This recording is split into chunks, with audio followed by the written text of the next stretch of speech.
Bem-vindos ao canal Química Pelúcio e agora nós vamos iniciar o módulo de eletroquímica aqui no nosso canal.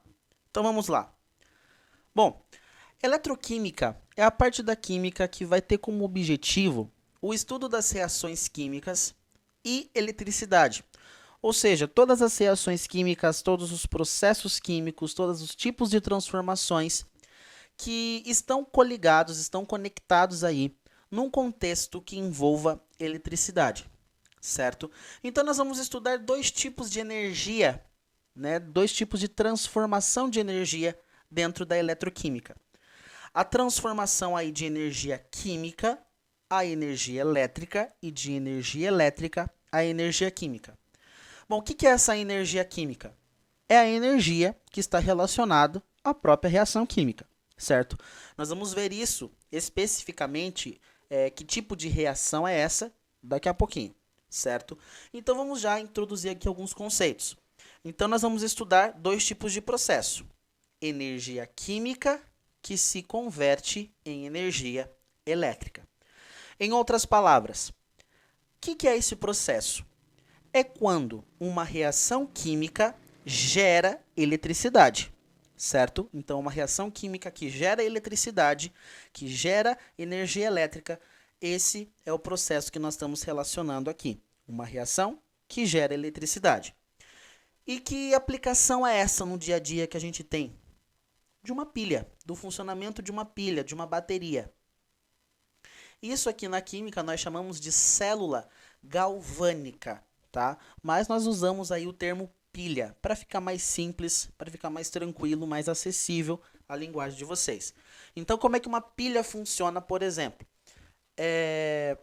A energia química, a reação química que está acontecendo dentro da pilha, gera energia elétrica, gera eletricidade, certo? E aí que tá. O funcionamento de uma pilha é um processo que precisa ser forçado para acontecer, ou é um processo que ocorre naturalmente, espontaneamente? Por exemplo, pego lá uma pilhazinha e coloco dentro de um controle remoto, num controle de videogame, uma coisa assim. Eu preciso forçar essa pilha funcionar para ela gerar eletricidade? Não. Eu simplesmente preciso colocar ela dentro lá do controle e vai funcionar normalmente, espontaneamente. Por isso que a gente diz que o processo, o funcionamento de uma pilha, ou seja, a transformação de energia química a energia elétrica dentro dessa célula galvânica, é um processo espontâneo que acontece naturalmente. Não precisa forçar, não precisa acontecer nada. Simplesmente vai acontecer de maneira espontânea, natural. Então isso aqui é um processo espontâneo, ok? Beleza. Agora o segundo processo que a gente vai estudar em eletroquímica é o inverso. Energia elétrica que se transforma em energia química. Como assim energia elétrica que se transforma em energia química? É o processo inverso, como eu acabei de falar. Agora, uma reação química vai acontecer por causa da eletricidade, por causa da energia elétrica. Antes, uma reação química gerava eletricidade. Agora, a eletricidade provoca uma reação química, faz uma reação química acontecer. Esse é o processo que nós chamamos de célula eletrolítica, uma eletrólise, ok? Esse é um processo que é um pouquinho mais distante no vocabulário nosso, né, cotidiano aí de vocês. Mas nós vamos estudar e vamos ver que existem aplicações que são muito próximas no dia a dia, por mais que o nome não seja, ok? Bom, transformação de energia química a elétrica é espontâneo. Pelo inverso, a transformação de energia elétrica a energia química é um processo forçado, ok? É um processo forçado. Beleza, então é isso que nós vamos estudar em eletroquímica, ok? Esses dois tipos de conversão de energia. Mas, de fato, o que é essa energia química? O que é essa reação química que está acontecendo? Vamos estudar isso a partir de agora, ok?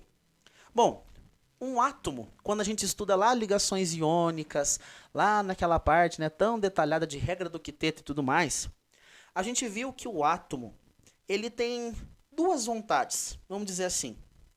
Uma delas é a vontade de doar elétrons, certo? A vontade de doar elétrons.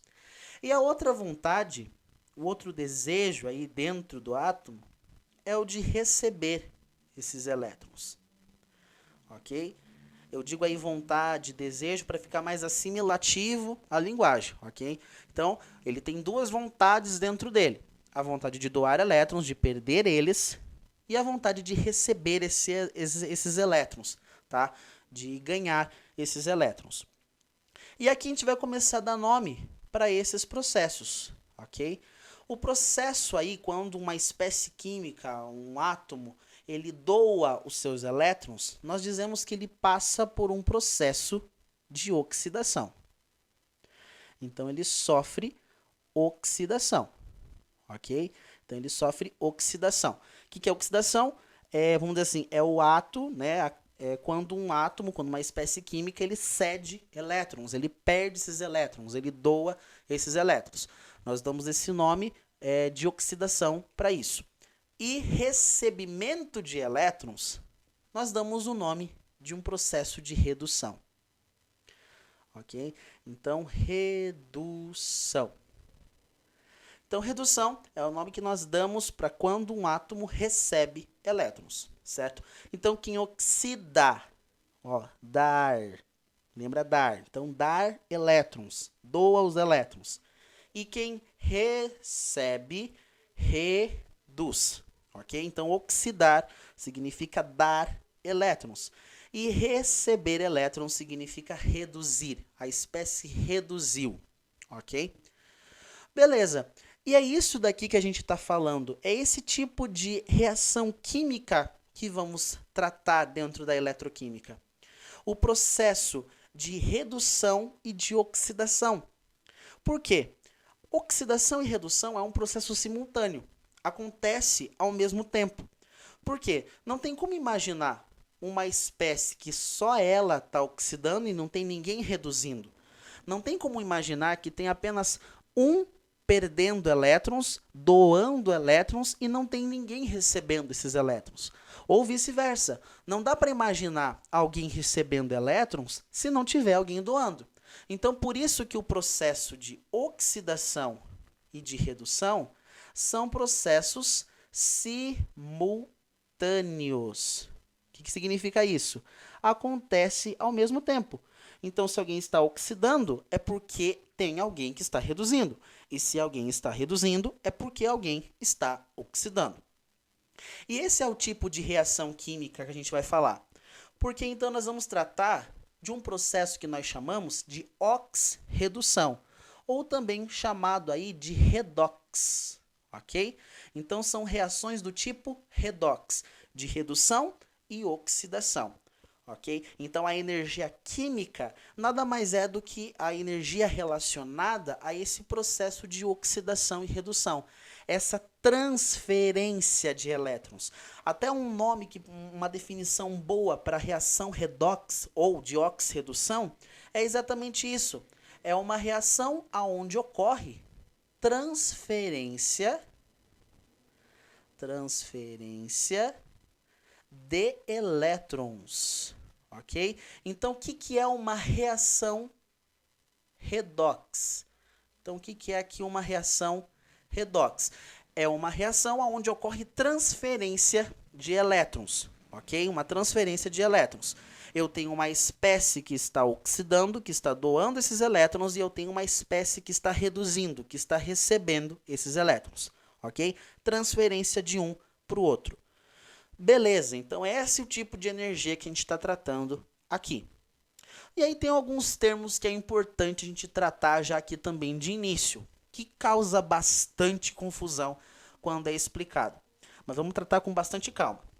Um exemplo bem simples aí de oxidação e redução é o que a gente vê normalmente lá nas ligações químicas. Por exemplo, o sódio. O sódio, ele é um elemento lá da família 1A, do grupo 1, e ele tem um elétron na última camada. Beleza, até aí sossegado. O cloro. O cloro é um elemento lá do grupo 17, a antiga família 7A. Então, ele tem 7 elétrons na última camada.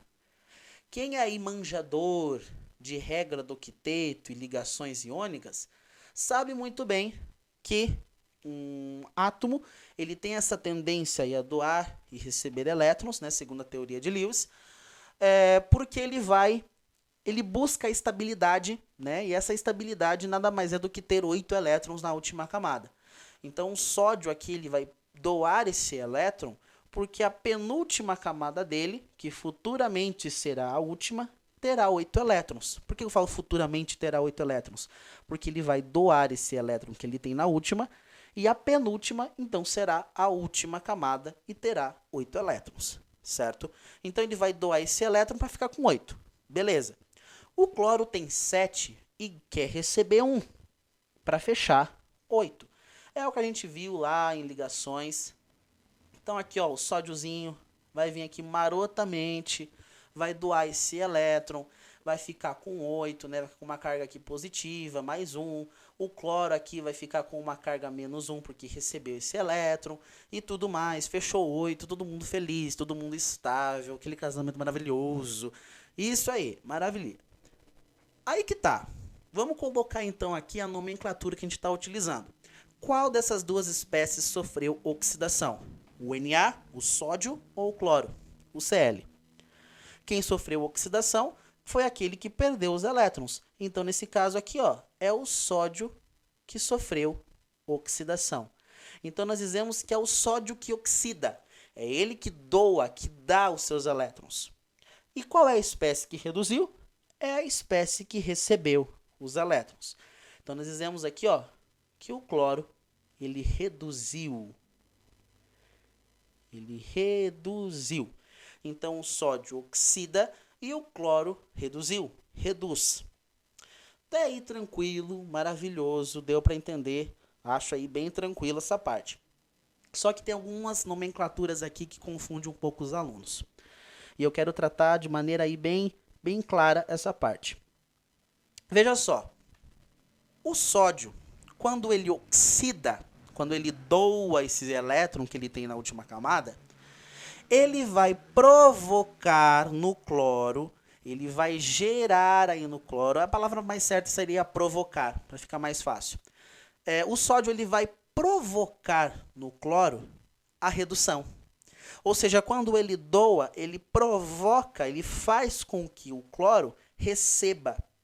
Então, nós dizemos que o sódio, ao oxidar, ele provocou redução no cloro. E por isso que nós dizemos que ele é um agente redutor. Por ser a espécie que oxida, ele provoca a redução na outra espécie. E isso o torna um agente redutor. Ok? Então, o que é um redutor? O que é um agente redutor? Então, aqui, ó, agente redutor é o que o sódio é. Agente redutor é a espécie que provoca redução no outro. De que maneira? Fazendo com ela vai oxidar e essa oxidação dela vai provocar redução no outro. Ou seja, se eu estou perdendo elétrons, doando elétrons, eu vou fazer com que a outra espécie, alguma outra espécie nesse sistema reacional, receba esse elétron que eu estou doando. Então, isso que é agente redutor. Agora, a mesma coisa, a mesma conversa vale para o cloro. Por quê? Porque ele está reduzindo. Ele está recebendo elétrons. E ao receber, ao reduzir, ele provoca a oxidação no outro. No caso aqui, o sódio. Por isso que nós dizemos que o cloro, ele é um agente, ele aqui é um agente oxidante. Ou seja, ele provoca a oxidação no sódio. De que maneira? Quando ele reduz. Então, por isso nós chamamos ele de agente oxidante. O que é agente oxidante? É a espécie que provoca a oxidação na outra. De que maneira? Quando ela reduz. E aí que pega esses termos, porque o aluno confunde bastante. A espécie que oxida sempre será o redutor. sempre será o agente redutor, porque ele provoca redução no outro quando ele oxida. E quem reduz, a espécie que reduz, sempre será o oxidante. Por quê? Porque ele ele provocou a oxidação na outra espécie. De que maneira? Reduzindo. Então, uma coisa boa aí para você anotar é exatamente isso. A espécie que oxida, né, quem oxida, é agente redutor, é redutor. Produz, provoca redução no outro. Então, quem oxida, até colocar aqui para ficar mais didático, ó, que beautiful. Quem oxida é agente redutor, provoca redução no outro. E quem reduz, ok? Quem reduz, quem recebe esses elétrons aí de maneira bem marota, é agente oxidante, provoca oxidação no outro, ok? Isso que significa? Os alunos confundem bastante oxidante com a espécie que oxida. Errado. Oxidante é justamente o oposto. Oxidante é a espécie que reduz, porque ele provoca oxidação no outro, ok? Então, quem oxida é redutor e quem reduz é oxidante, beleza? Bom, para essa primeira aula introdutória aí de eletroquímica, já está de bom tamanho esses conceitos, ok? Então, vamos aí para a próxima aula, onde a gente vai começar a tratar sobre número de oxidação, o que nós chamamos aí do temido NOx.